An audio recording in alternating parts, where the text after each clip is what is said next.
Hey, what's up mga bro? Ayan, si Dondy nga pala ulit. Ayan, hindi ko alam kung ilang araw na ako, hindi pumapasok. Kasi pumasok ako ng 3 days eh. Tapos off, siguro mga 4 days na walang pasok.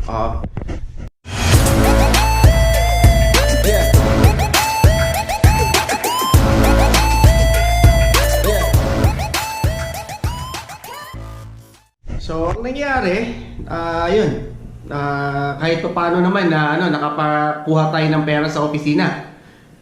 Ginawa natin, bumili tayo kanina ng mga kakainin na kakainin ko dito sa loob ng bahay.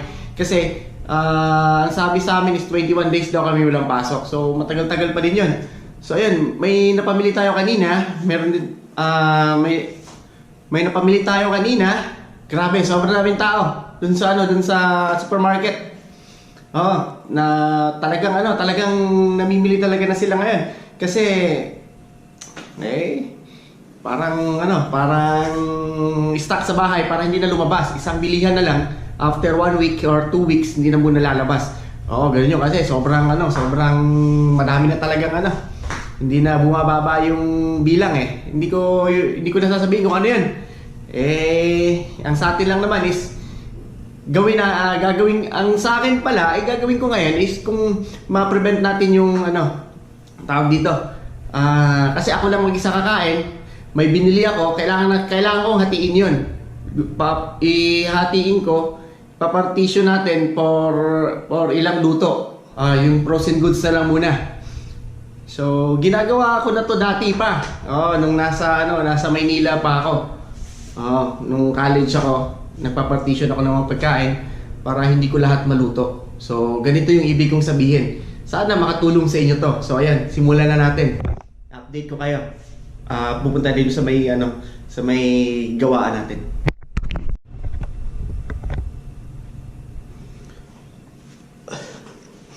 Hey, what's up? Ayan. So, dito tayo gagawa.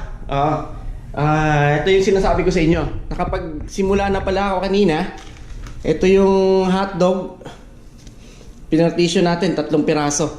Ako lang naman mag-isa kakain. Ito, 4 kasi 4 na piraso yan. Ako lang naman mag-isa kakain, so ilang araw din yan, sa 2-3. Kasi pag kinuha mo yung isang buo, hindi mo na kailangan pag kinuha mo kasi yung isang buo nito, hindi mo na kailangan na kasi frozen hindi mo na kailangan lahat siya i-defrost. So, kukuha ka na lang ng isa, ito na, do-defrost mo, di ba? So, marami pa tayo dyan. Ayan, ito pa. So, ayan. Gagawin natin yan para makita nyo kung paano ko ginagawa.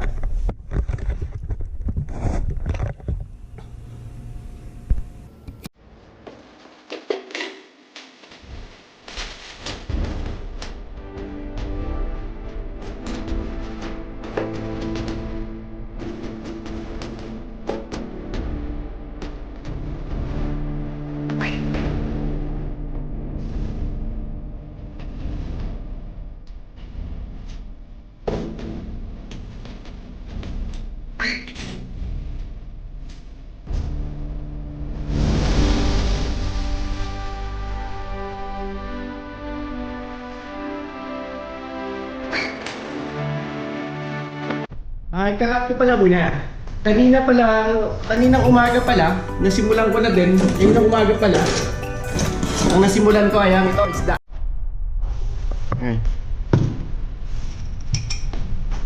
Yung isda natin. So, 2 piraso. So, meron na tayong isda, di ba? 2 piraso yan. 2 piraso sa isang hila mo. So ayan, piprito mo na lang. Kung gusto mo may sabaw, sabawan mo yung isa, di ba? So tuloy na natin.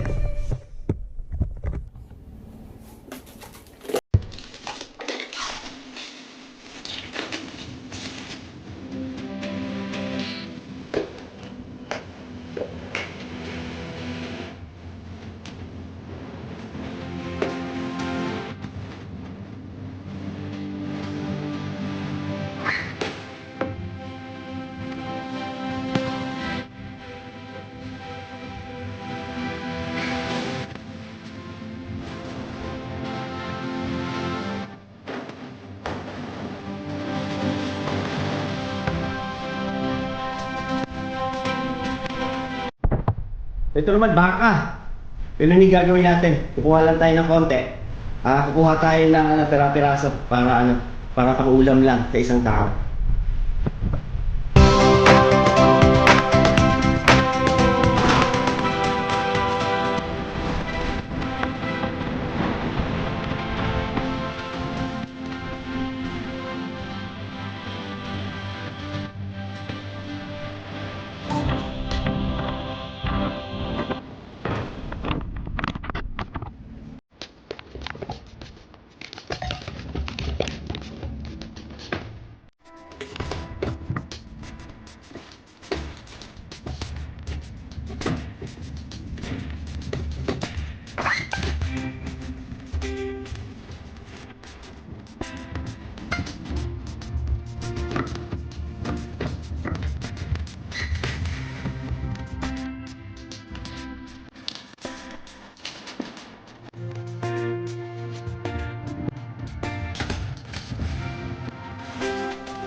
What's up? Ayan, natapos na natin. Actually, hindi pa tapos. Meron pang manok.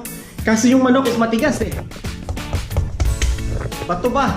So, paanuhin natin ng konti. Deproast natin ng konti. So, ayan, ito na yung mga ano natin, nagawa natin. Ilang araw din to. Diba? Hindi lang naman dahil ginawa ko to dahil sa may COVID or dahil sa ano.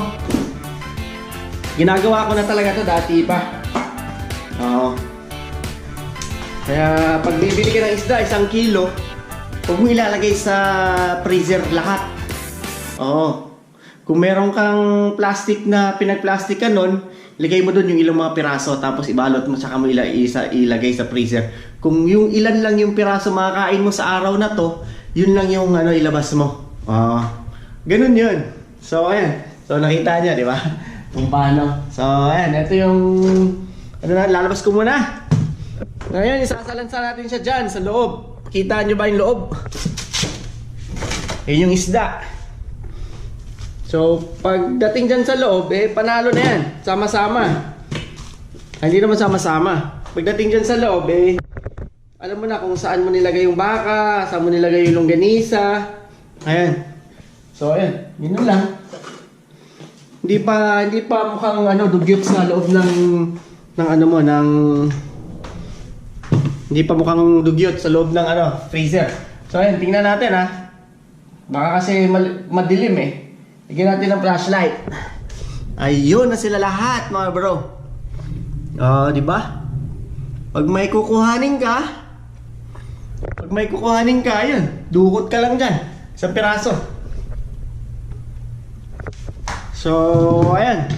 Shinare ko lang sa inyo para alam niyo yung gagawin niyo. Hindi kayo mag-aaksaya ng pagkain. Lalo na kung dalawa kayo, good for 2 na ang ibalot nyo. Kung isa lang, good for isa. Sa akin isa lang, kaya kasi yung asawa ko nasa Pilipinas pa, hindi pa makabalik dito sa Saudi. So ayan. Sana may na-gets kayo. Sana may nag-gets kayo talaga. Ayan, sige, maraming salamat po sa inyo lahat. And sa mga hindi pa nag-subscribe, pakipindot po ng pula sa baba. And like and share nyo sa mga nyo. Thank you so much and God bless.